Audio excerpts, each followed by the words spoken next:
بسم الله الرحمن الرحيم. السلام عليكم ورحمة الله وبركاته. وكورسكيني فاكسينيشن كا يتلالك كهالي يتهاهنا هردعي بين كسو هذا waxaan ka soo hadalnay qaabka qofka talaalka loogu mudo waxaan ka soo hadalnay jadwalka talaalka iminka waxaan ka hadlaynaa talaalada common-ka ah ee carruurta yaryar lagu talaalo common childhood vaccines ayaan kaga hadlaynaa qaybteena in bilaabayno marka introduction-ku waxa weeyaan ama hordhaca qaybtani halkan waxa ku yaala baan leenahay full and detailed explanation يعني وشرحات دمايستران oo faahfaahsan oo ka hadlaysa common childhood vaccines talaalada carruurta yaryar lagu talaalo waxay isugu jiraan waxyaabaha aan kaga hadli doono qaybtan magaca talaalka nooca talaalka waxa talaalkaas qofka ay ka ilaaliyaan jadwalka talaalka iyo note muhiim ah important ah oo xambaarsan yahay marka geedka inta badan ama yani hagaha aynu isticmaalayno inahagi waa WHO iyo CDC guidelines isticmaalaan World Health Organization iyo control communicable disease control-ka oo sida hore waa communicable iyo waa disease sida waa control guidelines ay leeyihiin labada hay'adood oo inta badan lagu isticmaalo global immunization programmeska programyada iyo barnaamijyada talaalka ka hadlaya dunida oo dhan haddaynu bilowno ka ugu horeeya waxaa la yidhahdaa BCG baa la yidhahdaa BCG waxaa loo soo gaabiyey Basil Calmette Guerin vaccine baa loo soo gaabiyey noocaynu loo sheegaynaa talaal kasta noociisu waa live attenuated waa qeybaha ama noocyada talaalka hore u soo aragnay live attenuated waa talaal ama jeermiska qofka nool ayaa lagu midayaa laakiin daciifiyey inta badan dadka waxaa talaalkan la siiyaa xanuunka la yidhahdo tuberculosis ayaa loo siiyaa khaas ahaan weliba severe forms noocyada daran ee TB-da sida TB meningitis oo kale waa TB-da ku dhacda xubinka maskaxda iyo malaria TB-da disseminated-ka jirka ku faafta jadwalkeeda goorma la siiyaa waxaa la siiyaa ilmo markuu soo dhasho haddii markaa goobta uu ku dhashay aanu talaalka olina ilaa 2 weeks meelaha waa la siin karaa waa markaas soon as possible tarbiyadeed ku soo dhasho in la siiyaa fruitka laga siinayo intradermal macnaheedu wax weeyaan hore fruitska uga soo hadalnay skinka ama maqaarka ayaa la dhex dhigay dawada maqaarka la dhex dhigay qaabka skin test oo kale dadka marka dawada lagu tijaabinayo in xasaasiyad ku leeyihiin in kale qaabkaas oo kale marka la marayo ayaa loo dhex dhigay maqaarka inta badan ayaa talaalkan la siiyaa talaalkan wuxuu common ku yahay inta badan waxa la siiyaa dalalka uu common ku tahay TB marka common in countries with high TB burden dhicitaanka xanuunkan TB dalalka uu ku badan yahay ayaa talaalkan laga qaataa nooca labaad waxa la yiraahdaa OPV oral polio vaccine oo talaal isagana xanuunka dabaysha loo isticmaalaa afkaana laga qaataa nooca talaalka waa maxay isaguna waa live attenuated oral drops waa dhibco afka laga qaato oo yani jeermiskiina uu nool yahay laakiin waa la daciifiyey xanuunka loo qaato waa poliomyelitis waa xanuunka dabaysha inta badan haddii qofka talaalka uu qaado ama xanuunka ku dhaco soo bilo talaal paralysis ku keena xanuun daran sidalkiisu waxa la bridge dose baa jira oo 0 dose baa la kulmo soo dhasho mid baa la siiyaa ka la siiyo afar xilli baa inta badan laba sano ugu horeeya lagu qaadanaya afarta xilli ka ugu horeeya dhalashada 0 dose baa la yiraahdaa marka OPV 0 baa la yiraahdaa wani ku soo aragnay jadwalka labaadna 6 week buu qaadanayaa saddexaad 1 week ka afraadna 4 weeks saas uu kala qaadanayaa qaraarada talaalka ku jiraan waa talkan inoo taala lagu ka qaadanaya oral drops waa dhibco oo afka loogu dhibcinayaa dalalka qaarkood noodkeena raacayo waxay dalalka qaarkood waxay qaataan nooc ka mid ah polio vaccine-kiisu IBV la yiraahdo IBV waa inactivated polio vaccine waa talaalka inactivated dabaysha loo qaadanayo isaga inta badan waa maxay waa injection kii hore muxuu ahaa oral buu ahaa oo afka ayaa laga qaadanaya saddexaad waa hepatitis B vaccine waa talaalka toniska ama saacadka loo qaato isagu noociisu waa inactivated macnaheedu waxa weeyaan ma noola talaalka jeermiska weli dilay ayaa qofka lagu mideeyaa weliba recombinant subunit waa qayb ka mid ah recombinant subunit waxa weeyaan qayb ka mid ah jeermiskii ama surface-kiisa oogadiisa sare proteinada ku jiray ama carbohydrate waxa la soo qaadaya deedna talaalka laga sameeyo marka jeermiska dhammaystiran ma waa qayb ka mid ah isaga talaalka waxaa loo isticmaalaa hepatitis B viruska loo isticmaalaa kaasoo inta badan beerka ku dhaca xanuunka chronic beerka weerara jadwalkiisu waxa weeyaan first dose baa jira aflaadka saacadood ugu horeeya la siinaya ka follow up dosesku waxa weeyaan waa laba kale oo wiiga lixaad iyo wiiga afar tobanaad ayaa la siinaya marka 3 dose series bay noqonayaan waxaa laga qaataa kan root-ka waa intramuscular ama IM ka afraad magaciisa waxaa la yidhahdaa DTB amba DTAB marka DTB iyo DTAB waa laba talaal oo isku mid ah ka DTB leeyahay wuxuu ku kooban yahay D-du ugu horeysa waa diphtheria T-duna waa tetanus B-duna waa pertussis kan kalena waa diphtheria waa tetanus iyo pertussis laakiin aadan waxay soo kordhisay labada talaal ee pertussiska B-da iyo B-dan kale aad ka horeysa ayaa kala yara duwan waxay ku kala duwan yihiin kan B-da kaliya pathogenkii ama bacteriyada xanuunka sababaysay ee diphtheria keenaysay ayaa salkeedii oo dhammaystiran ayaa qofka talaal laga sameynaya in lagu mudayaa kan kalena waxa weeyaan salkii oo dhammaystirnay qayb ka mid ah selka oo cellular baa inta badan la yidhahdaa cellular component yani waa qayb ka mid ah pathogenkii laakiin salkii oo dhammaystiran aan ahayn baa lagu mudayaa marka maxay ku kala duwan yihiin xagga safety-ga ama qofka yani haddii qofka difaaciisu yara hooseeyo labadooda keeba halis ku noqonaya qofka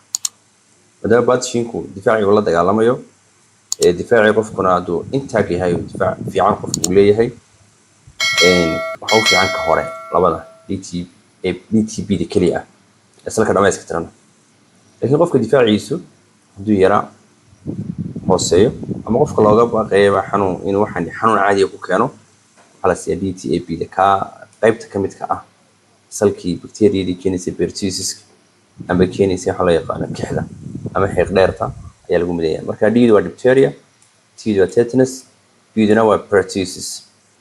talaalka weeyaan talaalkan waa maxay waa combination vaccine waa talaal isku jira saddex talaal buu ku kooban yahay inactivated toxins sumo ay soo deyso diphtheria keentay iyo tetanus isagoo inactivated ah yani suntii waxa laga dhigay saameynteedii badneed oo meesha laga saaray amba pertussiska oo cellular components waa qaybtan ii sheegay eeda yar halkaa ugu horeysa cellular ka horeysa sadambay ku jirtaa haddii eeda meesha laga saaro cellular kaliya la yidhahdana wuxuu noqonayaa labada talaalka hore ee DTB-da B-da hore noqonaysa marka adigu taybka noocan waa combination saddex talaal buu isugu jira diphtheria tetanus iyo pertussis maxaa loo qaataa talaalkan waxaa loo qaataa diphtheria-da waa loo qaataa severe throat infection ah xanuun cunaha ku dhaca oo qofka cunihiisa kala jaraya waa sababta xanuunka gowracato loo yidhi waxaa ka mid ah tetanus loo qaadan karaa tetanusna waxay keentaa muscle spasm qofka muruqihiisa oo dhan bay yani contractionkii iyo relaxation muruqii shaqeyn lahaa marna contractor marna relaxation dabiici lahaa marna geejismi lahaa ayaa waxay sameynaysaa shaqadaasi diidaysa marka muruqu wuxuu noqonayaa mid geejisan spasm baa ku dhacaya dadna qofku wuxuu noqonayaa qof tigtigan ay noqonayaan waxaanay kasoo gashay qofka inta badan dirty wounds nabar qofka uu lahaa nabarkaasoo dabeedna wasakh iyo ciid iyo wax galeen inta badanna bacteriyadani ciida inta badan ku jirta iyo meelaha daxalaystay waxa sababta loo yidhaha qofka haddii musbaar daxalaystay jingad iyo waxaas la yidhaha tetanus iyo waxaa antitetanus la siiyo oo birtan tetanus bay lahayd iyo waxaa loo yidhahdo tetanus waa bacteriyadii ama xanuunka bacteriyadu keenaysay meelahana ku badan ciida iyo daxalka iyo waxaa pertussisku waa kix ama wobi kafna waa xiiq dheerna waa leedaa isaguna waa xanuun severe cabin illness waa xanuun qofku qufacayo weliba qufac daran inta badan qufacaasi wuxuu caan ku yahay qofku markuu xanuunkan xaaladaha dambe daran safiirka uu noqdo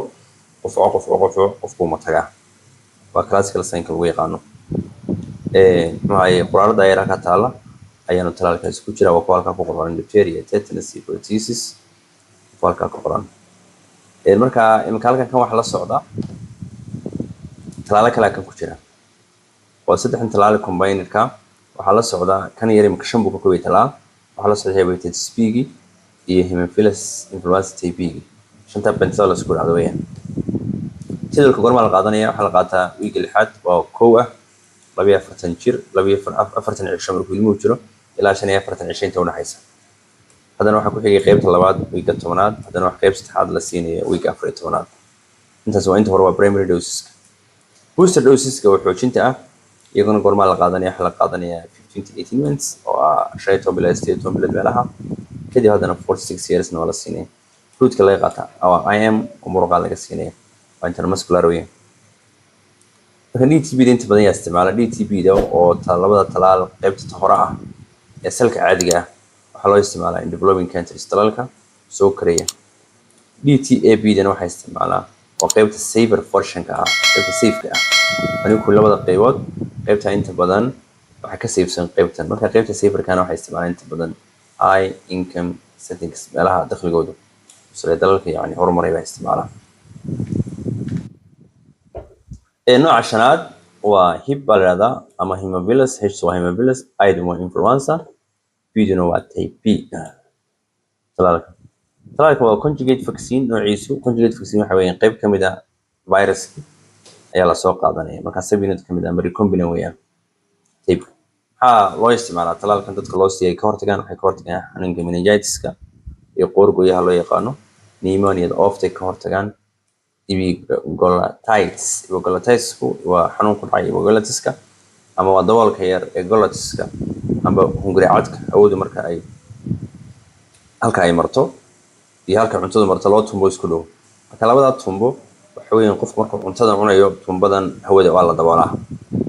san cuntadu u gelin hawo mareenka marka dabool yar baa daboola daboolka waxa la yiraahdaa godkeer waxa la yiraahdaa hawadu ay gelayso halka ku yaala glottis daboolkeena waxa la yiraahdaa epiglottis marka halka yar daboolka yar hadii inflammation ku dhaco ama infection ku dhaco waxa weeyaan infectionkaas waxa laga hortagi karaa vaccine-ka hibka loo yaqaano marka inta badan kuwan maxaa keena kuwan waxa keena hemophilis influenza TB bacteria la yiraahdo ayaa dhammaan xanuunadan keenta meningitis-ka pneumonia iyo epiglottitis-ka jadwalkooda si loo qaataa sidii kii hore imika DTB da kale weeyay kani 6 week baa ugu horeeya wiiga 10aad haddana wiiga 14aad isagana IM kumba laga qaataa inta badanna waxa la qaataa often given in pentavalent waxa la qaataa sababo talaala kale ku jira oo isagu iyo talaalada kala shan ay isku noqonayaan marka pentavalent combination hamba loo qaataa shan talaal baa la wada qaataa oo isagu kamid yahay shanta talaal maxay yihiin oo kuwan soo aragnay waa diphtheria waa tetanus iyo pertussis soo saddex maalkaas hepatitis B baa ku afara hib baa ku shana oo hemophilis influenza type B kalixaad waa measles hadda measles kaliya haysto weeyaan ama isagoo combination oo MMR loo yaqaano oo measles iyo membis iyo rubella saddex talaal oo isku jira oo kuwa waa measles membis iyo rubella vaccine taasi ku jira ama inaad measles kaliya qofku u qaato kandagoo kale talaaladeena guideline-keena waxa ku jira waa measles kaliya labada kale ma haysano talaalka noociisu waa live attenuated waa viruski oo nool laakiin la daciifiyay qofka lagu midaya waxa loo qaataa hadii MMR ka soo qaadano MMR ka soo qaadano measles baa kamid ah measles-tu waa severe viral illness waa xanuun daran oo virus uu keeno hashna qofku finanbuu qofku yeelanaya membis baa kamid ah membis waa maxay waa xanuun delivery glands ku dhaca marka labada bacteria cunugta ka soo baxdo waliba ugu waaweyn parotic la yiraahdo ayaa bararaya marka parotitis baa dhacaya marka parotitis ka dhacay inflammation ka ku dhacay delivery glands ayaa uu keenaa viruskaasi xanuunkana membis virus kala dhaca rubella timi rubella isaguna waa mild viral illness waa xanuun virus uu keeno sida caadiga ah kuwa hore ka sahlan laakiin goormu khatari gabadhu marka ay uurka leedahay oo ilmaha yar buu u gudbi karaa beneed markuu gudbo waxa dhaca wax la congenital rubella syndrome uu ilmuhu yeeshaa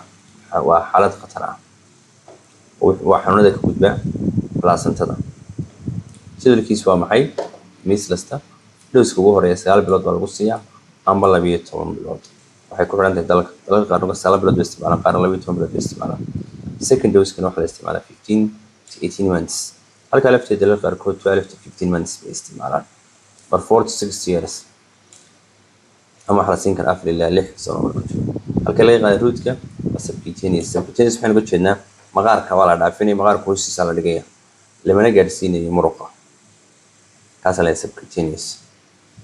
marka qaybtaas ay ka hadlaysay common childhood vaccineskuna halkaasay noogu joogaysaa cashirka ku kulmayno asalaamu calaykum waraxmatullaahi wabarakaatu